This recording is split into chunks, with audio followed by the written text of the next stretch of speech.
Hello, and welcome to another episode of Reinvent and Rediscover. I'm your host, Ava Laurie, and here we talk about all things creating the best version of yourself and finding your purpose, finding your place in the world, and kind of delving into life's challenges along with that. And this week, I specifically want to talk about how to know when your nervous system feels dysregulated. Um, I had the realization that you're not lazy, your nervous system might just be dysregulated. And this does not, I want to make it clear, this does not apply to everyone. So if it resonates, it resonates. If it does not, then this episode may not be for you. But I want to talk about kind of some red flags that we are kind of overdriving our nerves and how to combat that, how to deal with it, how to move forward, and kind of hope that you will feel less alone if this is you. And if this does resonate, you're not alone, because there's a lot of people out there who are feeling the same way. And I think in a societal sense, we use the term burnout a lot, but I feel like burnout is kind of overused and generalized because what I'm talking about is a little bit more of a prolonged sense of burnout. And I also do want to make it clear that nervous system dysregulation is not actually like a medical term or a diagnosis. So I'm in no way speaking from the standpoint of medical advice and or expertise. This is just my experience, my advice, my tips. And so let's get into it. This episode is for anyone who is experiencing burnout. Like I said, if you feel like you've lost yourself to kind of the mess of life, and if you just feel like you are kind of lazy, unmotivated, stressed, or like a shell of yourself, you're not lazy. Your nervous system might just be out of balance. And this matters because when your nervous system is working properly and it is balanced, you are able to optimize your creativity, your mental health, your physical health. You are able to exist in a much better version of yourself. You're better equipped to make life decisions or even day-to-day decisions that you will come across. So it is important that majority of the time we are spent in a sense of homeostasis, as our body's goal naturally is to maintain homeostasis, where the environment and everything is allowing you to exist in a comfortable and content state. So that's why this is so important. And here I wrote out 3 major red flags that you may be dealing with a nervous system dysregulation. For number 1, you are dealing with a loss of inspiration and creativity. You may feel lazy or unmotivated and you just don't know why. For a long time, my creativity was kind of coming and going. But I often found that my creativity excelled when I was in kind of a mental state of homeostasis, where things were calm in the world. I felt most creative, honestly, on a long walk or after a run or listening to classical music. But typically, it was when I would come back from working and stuff and I was back at home and I had my habits, my routines, the things that make me happy in place. And I felt an overall sense of joy, and had a more positive outlook on my life, was what created or cultivated a good mental space for creativity to thrive. Creativity usually does not thrive in a sense of chaos. So if you are a creative person and you have felt for a long time that your creativity has been completely gone, it's probably because your mind is so focused on survival mode. When life is so stressful and your nervous system and you're constantly on edge, your mind, your brain thinks that you are in danger, so it's going to do everything it can to survive. And that's where they come up with the fight, flight, or freeze state. So that's a huge red flag. Number 2 is if you have been neglecting self-care. And I want to emphasize the fact that some of these may show up as depression or anxiety, and if that is something that you have been diagnosed with or seeing a medical provider for, those are separate than what I'm talking about, but they can also kind of coincide. So use your discretion with what I'm saying. This is based off my experience and my little bit of research on this topic. If your eating habits have worsened, or you stop taking care of yourself, your body, you're resorting to vices or coping mechanisms that are not taking care of yourself, this may be a sign.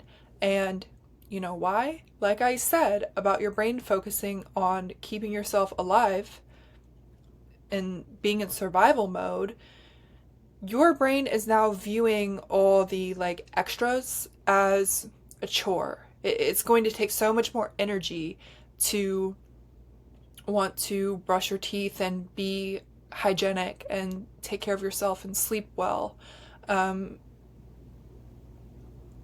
You may be experiencing sleep issues or compulsive behavior regarding eating habits where you're so stressed out, your mind is thinking that,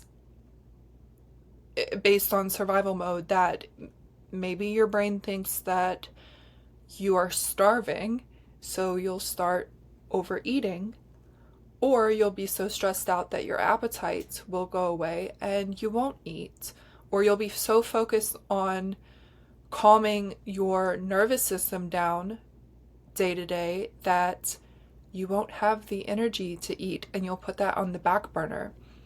To take care of yourself is to eat proper meals and not necessarily eat the healthiest or whatever. I'm not trying to say that, but in general, taking care of yourself does include eating sufficiently for yourself and your health, because when you are eating properly and you're fueling yourself correctly, your brain will work a lot better and you won't be experiencing as much brain fog, and you will be able to show up for yourself in the physical way as well.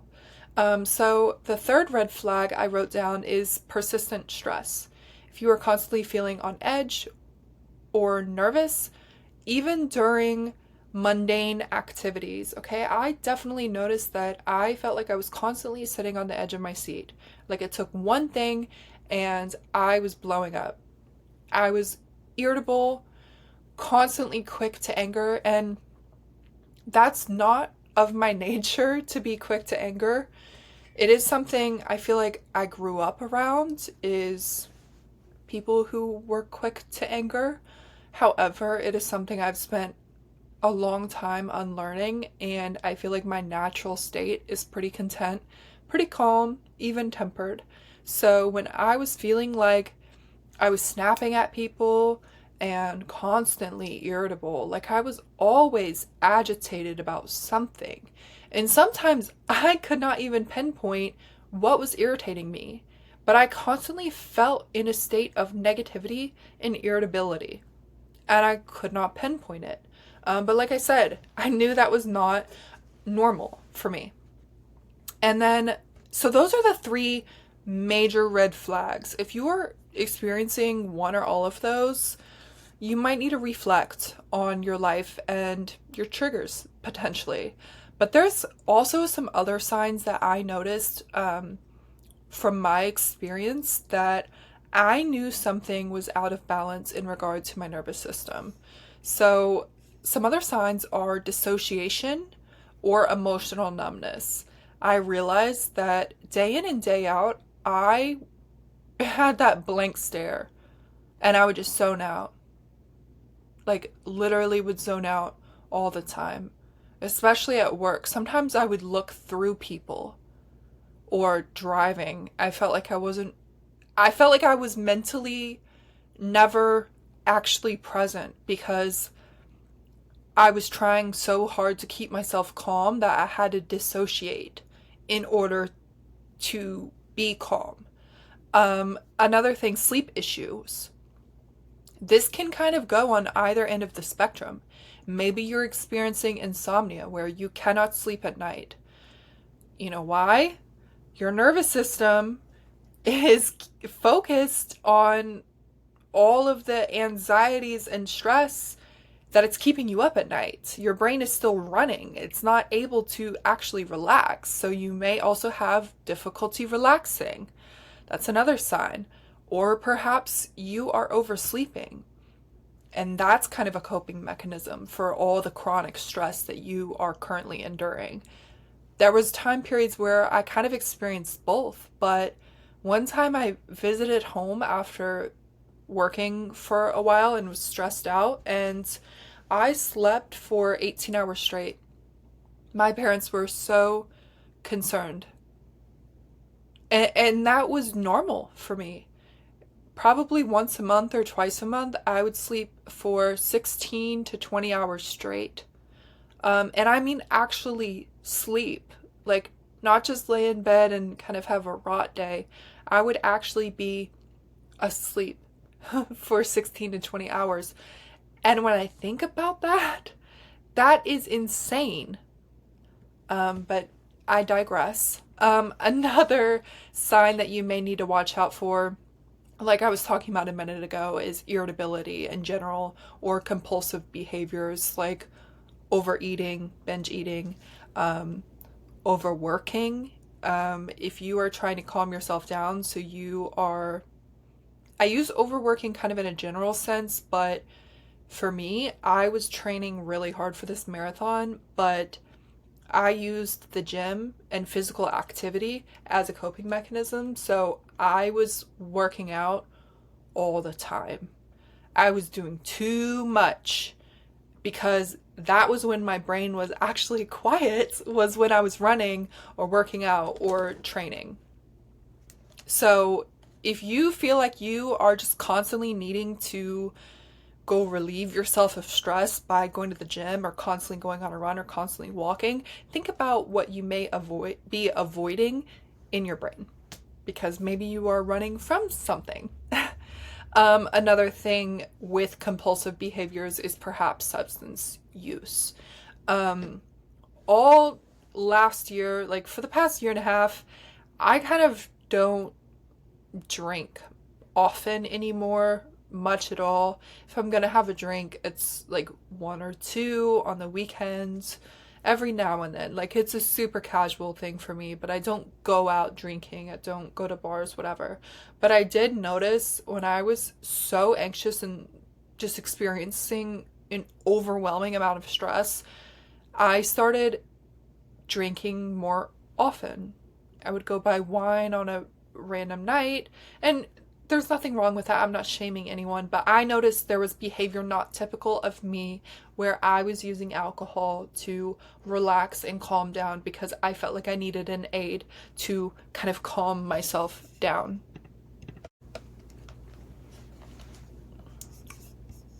Okay, I was trying to fix the lighting, but I'm not really sure I still like it. I think it actually looks the same.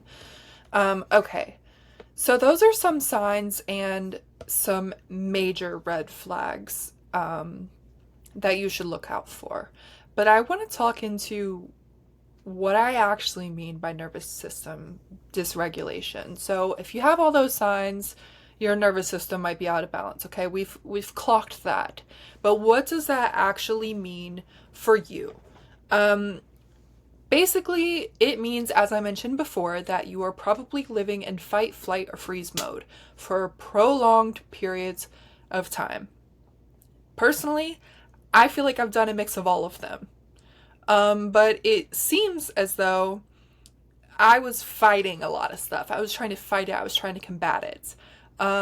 But when, for like emergency, like in the moment situations, I was freezing. I had a really hard time making decisions, and like I said, I was dissociating a lot in my day-to-day life. Also, your body is stuck in survival mode, as I've also mentioned, but your brain will start to focus on keeping yourself alive. It believes it is in danger, so that's going to impact your mental, emotional, and potentially your physical health, because our body will hold on to high levels of stress and cortisol in our body, and that leads to inflammation or potentially weight gain. It's not good. Okay. I think that's probably also why I got a stress fracture to begin with. You're more likely to become injured when you're stressing yourself out physically due to your mental stress. So there's that information for you. And I want to talk about specifically my experience and kind of why this all came about, okay? When I was working as a flight attendant, the constant stress and overstimulation of the job was at first something that I was dealing with well, because I saw it as temporary and I saw it as fun chaos, okay? I thought it was something that I could handle. And everyone has a different level or a different threshold for stress in their life. Everyone can handle more or less stress in their day-to-day life and for work as well. That's why they say being a flight attendant is not for everyone, and I thought it was for me. There's a lot of reasons why I quit, so I don't necessarily want to go into that. But I did love it at some point, even though even from the beginning I did know that it was going to be temporary. But over time I really grew to hate it, and I got into kind of a freeze mode where I just felt like I couldn't do it. Felt like I couldn't go to work. I started feeling like I was developing agoraphobia, which, like, I literally did not want to leave my apartment. I didn't want to go anywhere. I felt bound. And I was like, okay, something has to change here. The symptoms I noticed, and this is what I've been kind of talking about when I was diving into the red flags and signs to look out for. I was very quick to anger, like I said. I was emotionally unavailable. There were times I would not speak to my friends because the job would stress me out so bad, and I was so snappy. I didn't want to talk to anyone. Sometimes I'd go days, weeks without talking to friends, and I felt like whenever I did talk to them, all I wanted to do was rant. I felt like I was not available for actual connection or for anything that they had going on in their life to share with me. I just feel like I became emotionally unavailable as a whole, and I felt like it also made dating hard. I was overtraining, like I said, which part of that was to training for a marathon and just being a little unsure of what I was doing, so I trained really hard, but also it was a little bit of compensating for my wrecked mental state. I was also struggling with overeating, kind of binge eating. When I was really stressed out, I would stress eat, but it was honestly really bad.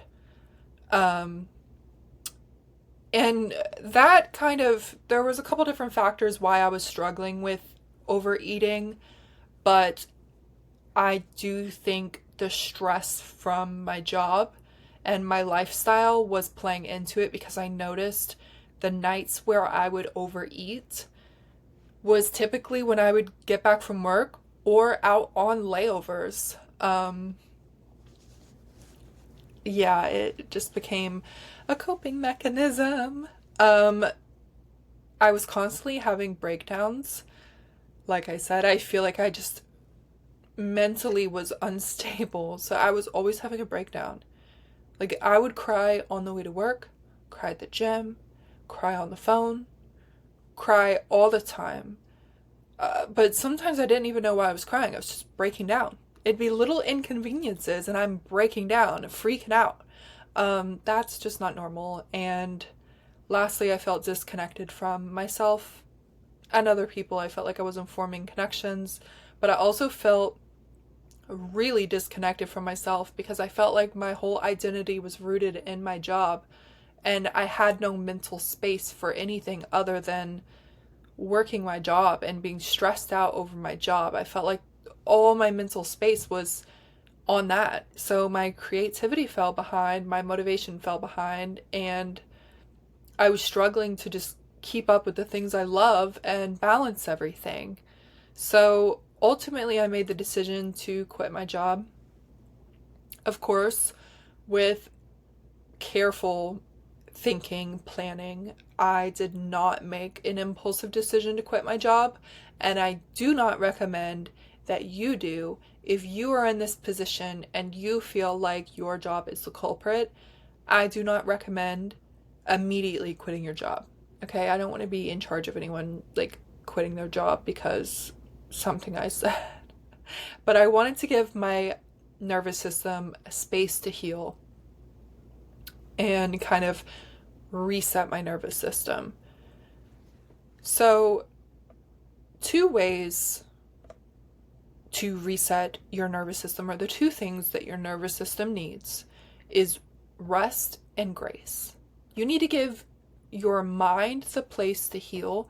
You're probably going to come out of the chaos and chronic stress once you've removed that from your life. You are going to be exhausted. Allow yourself to sleep and rest and recover, and give yourself the grace and the understanding that, listen, I've been overdoing it. I've been dealing with a lot. I've been really stressed out. I need to sleep more. I need to focus on recovery and just being calm and slow and allowing everything in your brain to kind of reset back to how it once was. I had to give myself the full permission to slow things down. So I wrote down a few short-term in the moment things you can do when you're like dealing with, oh my gosh, I'm so stressed out. What do I do? For one, breath work. Take some slow, deep breaths and kind of get back into your body. I think when we deal with stress in the moment, we kind of remove ourselves from our body. It's like an out of body experience. And if you can do something to bring yourself back in, like slow, deep breathing, even humming to stimulate that vagus nerve, gentle movement, go for a walk and kind of just ground yourself, reel yourself back in, or even journal just to kind of process your thoughts and get them on paper and tangible. But everything I've been talking about with feeling like your nervous system is dysregulated is coming from a prolonged standpoint. So as far as long-term healing, something you have to recognize is that if you have been experiencing prolonged chronic stress, something in your life has to be removed or changed. You have to pivot because obviously there's an overload on you. And it may not just be one thing causing this. It may be a conglomeration of stuff in your life that is stressing you the F out. And you need to figure out how to deload the stress so that you can function as the best version of yourself. You don't want to walk around always feeling so heavy. You need to figure out where you can deload the stress. And in order to do that, you have to identify, okay, what is triggering me? What is the main source of stress in my life? When do I feel least like myself? And what do I do that I constantly feel like I am trying to recover from, or constantly feel like I need to cope from? For me, like I said, a main source of this stress, this chronic stress, was my job. I felt like I was constantly coping from it. I felt like anything related to my job was triggering. I felt like I was constantly ranting about it. I felt like while I was on the job, I was not the best version of myself. I felt like a shell of myself. My creativity was gone. My passion was gone. And my sleep was all out of whack. My body was all out of whack. My health, my mental and physical health was all out of whack. I pinpointed the source. That is the first step, is to kind of evaluate your life and pinpoint the main sources of stress where you feel all out of sorts from. And keep in mind that, like I said, it may not be one thing. And for me, it was kind of a mix of things, but it was mainly my job. And then, of course, I have other areas of stress that were adding to it. But what you next need to think about is, what can you eliminate that won't cause harm to your life? Like I said, do not turn around and quit your job, okay? But if it's your job and you're also in prep for a bodybuilding competition, and you're also planning to move, and you're also writing a book, and you're also thinking about adopting a dog, and you're also, trying to start a business or something, and all of these things are causing you a lot of stress. Okay, what here can we eliminate? Because clearly your plate is full. Okay, there's green beans falling off your platter. Like, you have too many sides, okay? And that's all right. At some point, maybe you will be able to handle all of that. But clearly, if you feel like your nervous system is just shot, then take something off of your plate immediately if you can. For example, in this situation, if you can prolong, like, okay, I want to adopt a dog, but it's causing me a lot of stress because that means that I have to, put aside some money, and then we're moving, so I also got to make sure that, we dog proof the house for a baby puppy, and then I have to think about who's going to watch the dog because I work these hours and this and that. Maybe you can adopt a dog when things settle down more. So push that off your plate. You'll do that later. Or maybe if you're in prep for a bodybuilding competition or training for a marathon or something like that, but your body is not healthy because your nervous system is dysregulated, take that off your plate for now. You should not be working towards anything intensely while you are trying to regulate your nerves. Take stuff off your plate that you can push back. You don't have to say no to it right now, but think about areas of your life that you can change or take away. Another thing that was causing me just random stress, to be honest, was driving to and from my gym. Because the traffic, my car doesn't have AC, sometimes it would take a while, it felt like a whole situation, and then when I was at the gym, everything was cardio focused, and then it came down to body image issues, which came down to overeating, and everything was correlated. So for a few weeks, I focused on going on long walks, I did a few Pilates classes, I changed up my routine in a way that was calmer, less intense, and lower impact, which created less cortisol in my body and allowed me to kind of calm down. So maybe if that's you and you're doing a lot of high stress activity physically, lower your activity And yes, activity can be really good for you to regulate your nerves in the way that it's producing endorphins and you have the ability to think clearer after exerting yourself physically. But maybe do lower impact, less stress activity for a little while. Change up your routine. Do things that are less stressful and hard on yourself physically and mentally. Also, what you want to do, like I said, is address these coping mechanisms. Make the changes. Okay? Spend enough time reflecting. I don't know if that's going to look like writing things down and think about, okay, here's all the things I'm doing, here's what's causing me stress, here's why it's causing me stress, this goes into this. And make a game plan for what are we going to eliminate? How are we going to move forward? You obviously may need to consider therapy.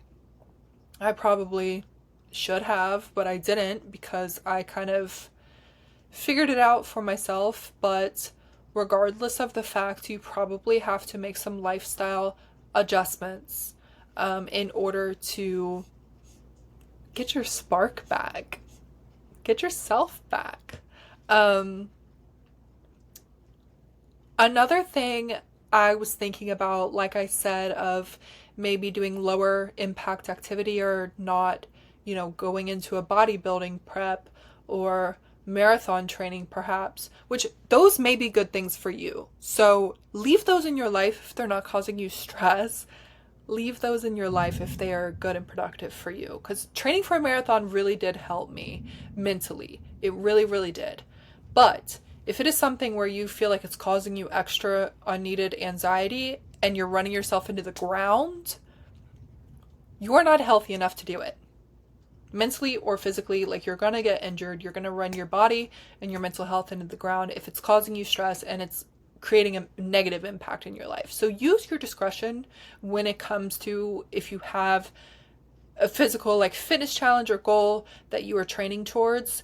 Use your discretion if it's actually benefiting your mental health or if you're using it as a crutch to harm yourself. No goal should be disguised as self-harm. Okay? But what I do want to say is that if you do have like a marathon in the future or something, when I was marathon training, I was always looking at my watch, my Garmin. It tells me if I have like a productive training load, if I'm maintaining fitness, losing fitness, straining myself, whatever. I always like to see that I was productive, fitness related. But it is okay to maintain your present state.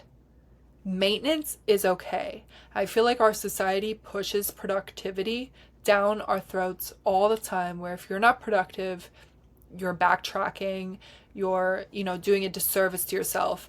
But in reality, it is absolutely okay to maintain where you are in order to sort out other areas of your life. It's okay to put your losing weight goal on the back burner for now and just maintain where you're at. Just keep doing what you're doing and don't put such a stress on losing weight. Or you have a marathon in 6 months, but you've been training here and there, whatever. Or you have a marathon in a few months, whatever. Maybe you just want to keep doing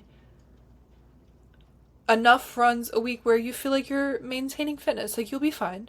You're not going to completely stop running or stop training, but you're not going to keep trying to make leaps in your weekly mileage or your pace. You just want to maintain your pace, run the same amount of miles you did last week, and just keep it cruising. Keep it simple. Try to eliminate your brain and thinking too hard about your goals right now. Just maybe maintain where you're at. Don't try to keep pushing the goalposts right now. When you feel dysregulated, the best thing to do is just maintain your state of being so that you can identify the triggers and identify what's causing you extra stress. Just maintain where you are. You don't need to constantly be working towards something. It is okay to maintain. And I keep emphasizing that because that's something I wish I had thought better about, and I wish I gave myself more grace when it came to maintaining where I was, like, on my like fitness journey or whatever. Like, I did not need to keep pushing, losing more weight or pushing more mileage. Like, it probably would have been best to just maintain where I was at, because running and activity was a really positive thing for coping for me. But like I said, I was constantly trying to have productive levels of fitness and keep working harder, stacking on more miles. That's not necessary. Okay? So I'm giving you permission to just maintain where you're at and just kind of lay low for now and just do what you're already doing and reflect. Okay? Just take a minute. It's okay. You don't have to shut off everything and stop doing everything, but just focus on where you presently are and think about what you can eliminate, take off your plate. Okay? So here's some final thoughts for you. One, it's not a personal failure that you feel like your nervous system is dysregulated. You're not failing at life. It's not failure to have to take something off your plate. I used to struggle with asking for help so much growing up. So the thought of leaning on somebody and taking something off my plate felt like I was failing. That's not the case. Life is just throwing stuff at you from all different directions. And it's okay to put something on pause, put something on hold, circle back, as they like to say in corporate America. I wouldn't know though. Also, healing and resetting your nerves requires grace. It requires rest, for sure, rest, self-awareness, and making intentional changes in your life. Emphasis on intentional. Put intent in the changes that you are making in order to regulate your nervous system and kind of get yourself back to where you were. And of course, you are not lazy. Your body is just begging you for safety and for balance, and it's searching for a sense of homeostasis that it has not felt in a long time. The environment inside your mind has been a war zone, okay? Your body's going to need to rest. It's been going to war. Your brain has been going to war, babe. Let yourself rest. And it's okay. You've gone through a lot. It's okay to rest. It's okay to be calm. You're not lazy for that. Just because you're not being productive right now, it is productive to rest and recover. And believe me, sometimes the recovery and the rest is actually more productive for yourself than running yourself into the ground, because then you have to really play cleanup. Okay? So, you're not lazy. You're just dysregulated. Your lack of motivation may be your body's way of signaling it's overwhelmed and it's in survival mode. These red flags matter. Please pay attention to your persistent stress, poor self-care, emotional disconnection. These are all signs that you're going to need to intervene somewhere. And this healing starts with your awareness. These small steps, like taking things off your plate, learning to breathe through things, and see if you just needed, more, maybe you just needed to equip your mind with the ability to handle things like breathing through things or going on more walks, moving your body a little bit more, journaling more. Maybe you just needed that equipment. Maybe you just needed that. Maybe you needed to do less intense activity and slower movement. Make small changes before you make your big changes. All right. I guess those are your takeaways, okay? If anything here resonated with you, please share it with somebody who you might think will benefit from this advice, or if you feel like someone in your life may be dealing with some chronic stress and like it, thumbs up, comment, review, whatever platform you're on. Thank you for being here. I just realized my vitamin A supplement is in the corner here, if you're wondering what that was, if you're watching this on a video platform. But thank you for being here. I hope to see you next Thursday on Reinvent and Rediscover. And until next time, live passionately. Bye.